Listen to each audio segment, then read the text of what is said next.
Hello student, আজকে আমরা ইরিগেশনের আরেকটি ছোট্ট টপিকস নিয়ে আলোচনা করব, যেটির নাম হচ্ছে হাইড্রোলজি। হাইড্রোলজি জিনিসটা কি বলো? হাইড্রোলজির বাংলা হচ্ছে, হাইড্রো মানে হচ্ছে জল, লজি মানে হচ্ছে, আমরা সব জায়গাতে বিজ্ঞান বলে থাকি, মানে জলবিজ্ঞান বা জলবিদ্যা, যা পৃথিবী জলের গতিবিধি, বন্টন ব্যবস্থা, বৈজ্ঞানিক অধ্যয়ন এইসবগুলো করে থাকে। বা এটি একটি জলচক্র বা জল সম্পদ এবং জলাশয়ের স্থায়িত্ব নিয়ে আলোচনা করে এবং পরিবেশের প্রকৌশল ও ভূগোলের অংশ হিসেবে এটি পরিচিত।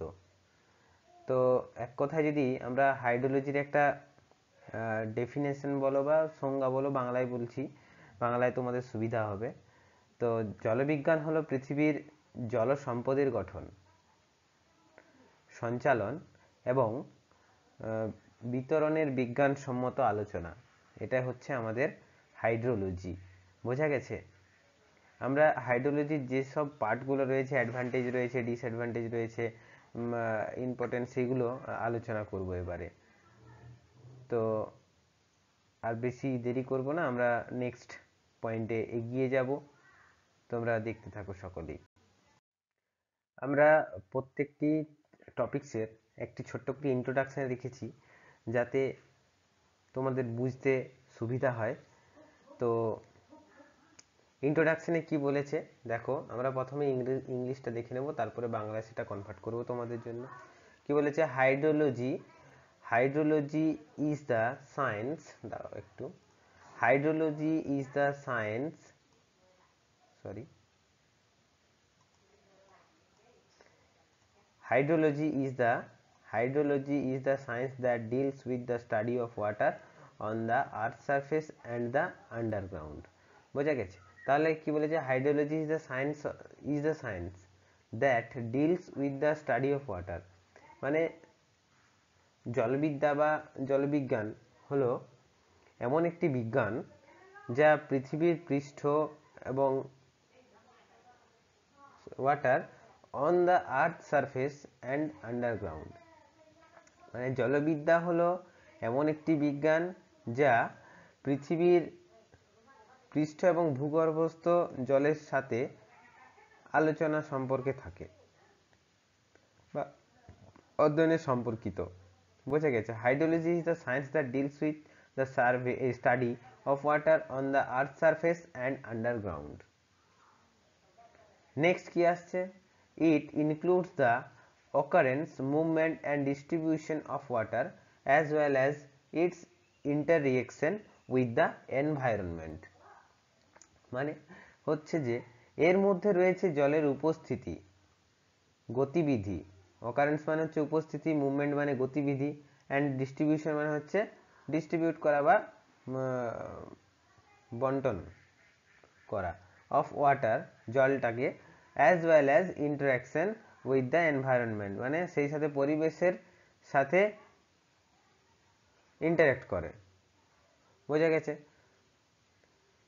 পরের পয়েন্ট কি বলেছে? The important of civil engineer to design dam, canal, reservoir, bridge, water supply scheme and flood control work.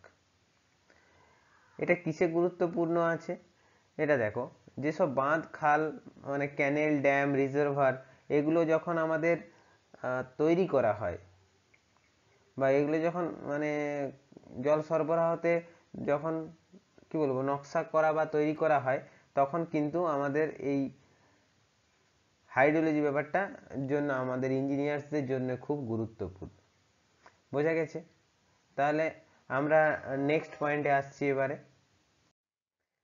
Hydrologic cycle হলো জলবিদ্যার যে চক্র, কিভাবে হয় তার যে প্রসেসগুলো ইনভলভ রয়েছে সেগুলো আমরা এখানে স্টাডি করব।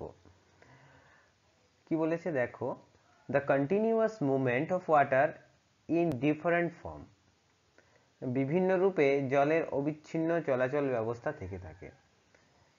কারণ জল আমাদের বিভিন্ন রূপে, বিভিন্ন ভাবে হয় আর কি।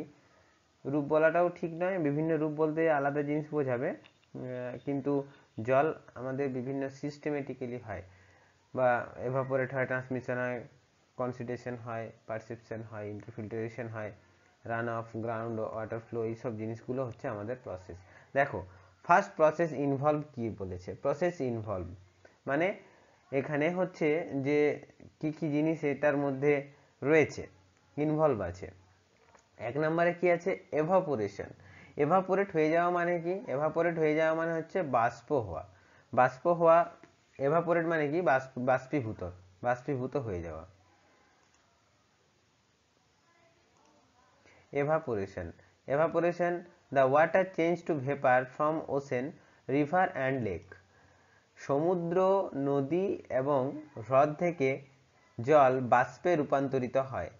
2 নাম্বার কি আছে, ট্রান্সপিরেশন। ট্রান্সপিরেশন বলতে কি বোঝাচ্ছে, প্ল্যান্টস রিলিজ ওয়াটার ভেপার, মানে উদ্ভিদ জলীয় বাষ্প নির্গত করে, উদ্ভিদ জলীয় বাষ্প নির্গত করে। এরপর কন্ডেনসেশন। কন্ডেনসেশন কি বলেছে, water vapour from the clouds, জলীয় বাষ্প মেঘ তৈরি করে। ওয়াটার ভেপার ফর্মস ক্লাউড, জলীয় বাষ্পগুলো আমাদের মেঘ তৈরি করে। তারপরে কি বলেছে, পার্সিপেশন। পার্সিপেশন কি, রেনফল, স্নো অ্যান্ড হেয়ার, বৃষ্টিপাত, তুষারপাত এবং শিলাবৃষ্টি এগুলো তৈরি করে। 5 নম্বরে কি বলেছে, ইনফিল্টারেশন। Water enters the soil. ইনফিল্টারেশন মানে জল, ইনফিল্টারেশনে কি হয়, জল মাটিতে প্রবেশ করে, জল মাটিতে প্রবেশ করে। তারপরে কি, run off. Run off, water flows on the surface to river lake.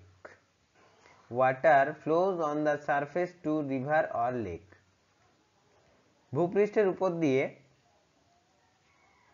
আমাদের জল প্রবাহিত হয়ে নদী এবং খালি যায়। এর পরে গ্রাউন্ড ওয়াটার ফ্লো, ভূগর্ভস্থ জলের প্রবাহ। তাহলে water moves underground, water moves underground, জল ভূগর্ভে চলে যায়। এটা হলো আমাদের হাইড্রোলজিক্যাল সাইকেল প্রসেস বা হাইড্রোলজি প্রসেস ইনভলভ। এই হাইড্রোলজিক্যাল সাইকেলে আমাদের কি কি প্রসেস ইনভলভ রয়েছে। আমাদের যে 7টা পয়েন্ট রয়েছে এইগুলো মেনলি পয়েন্ট, এরপরেও আরও হয়তো পয়েন্ট রয়েছে, কিন্তু আমরা মেন পয়েন্টগুলো তোমাদের কাছে তুলে ধরলাম। Evaporation, transpiration, condensation, precipitation, infiltration, run off এবং গ্রাউন্ড ওয়াটার ফ্লো। বোঝা গেছে? চলো আমরা নেক্সট পয়েন্টে আসি। আমরা পরের পয়েন্ট পেয়েছি, importance of hydrology in civil engineering. Civil ইঞ্জিনিয়ারিংয়ে জলবিদ্যার কি গুরুত্ব রয়েছে। 1 নম্বর ওয়াটার সাপ্লাই প্রজেক্ট, 2 নম্বর হচ্ছে ইরিগেশন, 3 নম্বর ফ্লাড কন্ট্রোল, 4 নম্বর হাইড্রো পাওয়ার, 5 নম্বর ড্রেনেজ সিস্টেম। প্রথমে দেখব আমরা water supply project. Water supply প্রজেক্টে কি বলেছে, এস্টিমেটিং অ্যাভেলেবল ওয়াটার রিসোর্সেস, উপলব্ধ যে জল সম্পদের হিসাব করা হয়। Irrigation, designing canal, dam and reservoir, খাল এবং বাঁধ এবং যে আমাদের জলাধারের তা নকশাটা করা হয়। ফ্লাড কন্ট্রোল মানে বন্যা নিয়ন্ত্রণ, প্রেডিক্টিং অ্যান্ড প্রিভেন্সিং ফ্লাড ড্যামেজ, বন্যার ক্ষয়ক্ষতির পূর্বাভাস এবং প্রতিরোধ দেখা হয়। দেন আসছে কি hydro power, accessing water availability for power generation, বিদ্যুৎ উৎপাদনের জন্য জলের প্রাপ্যতা মূল্যায়ন করা হয়। নেক্সট কি আছে, ড্রেনেজ সিস্টেম। ড্রেনেজ মানে কি, নিষ্কাশন ব্যবস্থা, storm water and sewer design. Storm water মানে ঝড়ের জল এবং নর্দমার যে নকশা ডিজাইন, জলটা কোন দিকে যাবে সেটা কিন্তু আমাদের এখানে দেখা হয়। এগুলো হচ্ছে আমাদের মেন গুরুত্ব সিভিল ইঞ্জিনিয়ারিং এর ব্যাপারে। বোঝা গেছে? আমরা আসছি নেক্সট পয়েন্ট, পারসেপশন। ডেফিনেশন কি বলেছে? এনি ফ্রম, প্রথমে জানো পারসেপশন মানেটা কি। এর মানে হচ্ছে বৃষ্টিপাত। ডেফিনেশন বা সংজ্ঞা কি বলেছে? Any form of water that falls from the atmosphere, বায়ুমণ্ডল থেকে ঝরে পড়া যে কোনো ধরনের জল, সেটা আমরা কিন্তু পার্সিপিশন হিসেবে বা বৃষ্টিপাত হিসেবে জানবো। টাইপস কি কি টাইপস আমাদের হয় পার্সিপিশন? এক নম্বর হচ্ছে রেন, বৃষ্টি, স্নো, তুষার, হেল মানে শিলাবৃষ্টি, ডিউ অ্যান্ড ফ্রস্ট মানে শিশির বা তুষারপাত। বোঝা গেছে? নেক্সট হচ্ছে মেজারমেন্ট, কি কিভাবে আমরা এটা মেজার করতে পারি বৃষ্টিপাতটাকে? রেন গজ, বৃষ্টির পরিমাপক, Symons type and tipping bucket type. Symons rain gauge এবং টিপিং বাকেট টাইপ রেন গজ হিসাবে আমরা এটা মেজার করতে পারি যে কতটা পরিমাণ আমাদের বৃষ্টিপাত হয়েছে।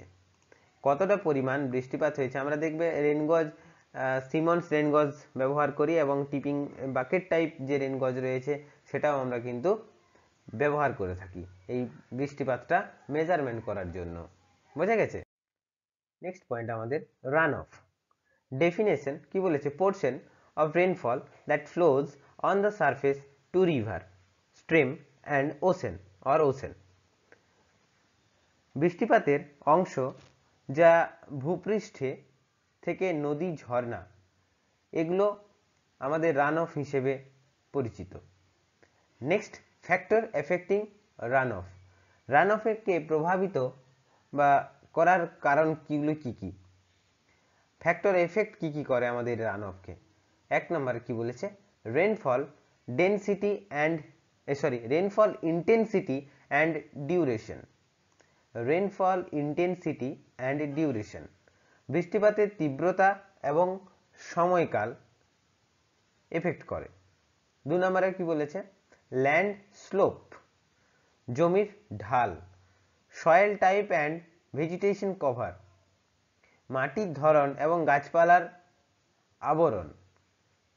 নেক্সট কি বলেছে? গ্রাউন্ড ওয়াটার স্টোরেজ, ভূগর্ভস্থ জল সঞ্চয়। এগুলো হচ্ছে ফ্যাক্টর এফেক্ট অফ রানফল। বুঝতে পেরেছ? আমরা আসছি নেক্সট পয়েন্ট, এভাপোরেশন। এভাপোরেশন বলতে কি বোঝাচ্ছে? বাষ্পীভবন। Combination of evaporation from water bodies and transpiration from plants, important in estimating irrigation water requirement. জলাশয় থেকে বাষ্পীভবন এবং উদ্ভিদ থেকে বাষ্পীভবন সংমিশ্রণ, যা আমাদের যে সেচের জল প্রয়োজনীয়তা অনুমান করার ক্ষেত্রে খুবই গুরুত্বপূর্ণ। নেক্সট কি আসছে? Infiltration and ground water. Infiltration বলতে কি বোঝাচ্ছে? Process of water entering the soil. Infiltration হচ্ছে মাটিতে জল প্রবেশের প্রক্রিয়াকে ইনফিল্টারেশন বলা হয়। Process of water entering the soil. এরপর ground water. Water store in underground aquifer, use for well, hand pump and borehole. ভূগর্ভস্থ জলের যে জলস্তর সঞ্চিত জল, যা কূপ মানে ওয়েল, হ্যান্ড পাম্প মানে টিউবওয়েল বা বোরহোলের জন্য ব্যবহৃত হয়। এটা হচ্ছে আমার গ্রাউন্ড ওয়াটার। বোঝা গেছে? হাইড্রোলজিক্যাল ডেটা কালেকশন মানে জলবিদ্যুৎ সংক্রান্ত তথ্য সংগ্রহ করা। কি কি মাধ্যমে আমরা সংগ্রহ করতে পারি? রেনফল ডাটা মানে বৃষ্টিপাতের তথ্য সংগ্রহ করতে পারি আমরা রেন গজ দিয়ে। রেনফল ডেটা আমরা সংগ্রহ করি কি? রেন গজ দিয়ে। স্টিম ফ্লো, প্রবাহ, যে স্টিম মানে কি? বাষ্পীয় প্রবাহ। যে কারেন্ট মিটার, কারেন্ট মিটার মানে হচ্ছে বর্তমান মিটার, যেটা আর কি বর্তমান মিটার, কারেন্ট মিটার যেটা বলে। গ্রাউন্ড ওয়াটার লেভেল, ভূগর্ভস্থ জলস্তর। অবজারভেশন ওয়েল, পর্যবেক্ষণ কূপের মাধ্যমে আমরা গ্রাউন্ড ওয়াটার লেভেলের যে হাইড্রোলজিক্যাল ডেটা সেটা আমরা সংগ্রহ করে থাকি। তারপর আছে কি এভাপোরেশন, বাষ্পীভবন। এভাপোরেশন প্যান, মানে এভাপোরেশন একটা প্যান থাকে, সেটার মাধ্যমে আমরা বাষ্পীভবন যেটা বাষ্প হয়ে যায় সেটাতে আমাদের একটা প্যানের মতো থাকে, সেটাতে আমরা হাইড্রোলজিক্যাল ডেটাটা কালেকশন করে থাকি। বোঝা গেছে? এগুলো সিম্পল ব্যাপার, তো আশা করি সবাই পয়েন্টগুলো দেখলেই মনে থাকবে তোমাদের। চলো নেক্সট পয়েন্টে আসি। অ্যাপ্লিকেশন অফ হাইড্রোলজি, জলবিদ্যা আমরা কোথায় কোথায় প্রয়োগ করব? Planning and management of water resource project, প্রাণী সম্পদ এবং প্রকল্পের পরিকল্পনা ও ব্যবস্থাপনায়। ফরকাস্টিং ড্রটস অ্যান্ড ফ্লাডস, খরা এবং বন্যার পূর্বাভাসে আমরা এই জলবিদ্যার প্রয়োগটা করব। Designing drainage, irrigation and sewerage system, designing drainage, irrigation and sewerage system, নিষ্কাশন, সেচ এবং নিষ্কাশন ব্যবস্থার নকশা তৈরি করাতে আমরা এটা ব্যবহার করব। এরপর হচ্ছে আরবান প্ল্যানিং, নগর পরিকল্পনা। স্ট্রম ওয়াটার ম্যানেজমেন্ট, ঝড়ের যে জল তা বেরোনোর জন্য যে ব্যবস্থাপনা করতে হবে সেটা কিন্তু এই আমরা হাইড্রোলজি অ্যাপ্লিকেশন এখানে ইউজ করব। বোঝা গেছে? আমরা আসছি next point and last point. এখানে তোমাদের সমাপ্ত হলো, কারণ আর দেখলাম যে আমাদের হাইড্রোলজিক্যাল ব্যাপার নিয়ে বা হাইড্রোলজি নিয়ে মেন যে পয়েন্টগুলো এটাই এনাফ তোমাদের জাস্ট শর্ট নোট তৈরি করার ক্ষেত্রে বা পরে মনে রাখার ক্ষেত্রে। তো সকলকে অসংখ্য ধন্যবাদ জানাই ভিডিওটি এতক্ষণ দেখার জন্য, ক্লাসটি এতক্ষণ মন দিয়ে করার জন্য। ওকে, থ্যাংক ইউ। সবাই ভালোভাবে পড়াশোনা করো। বাই।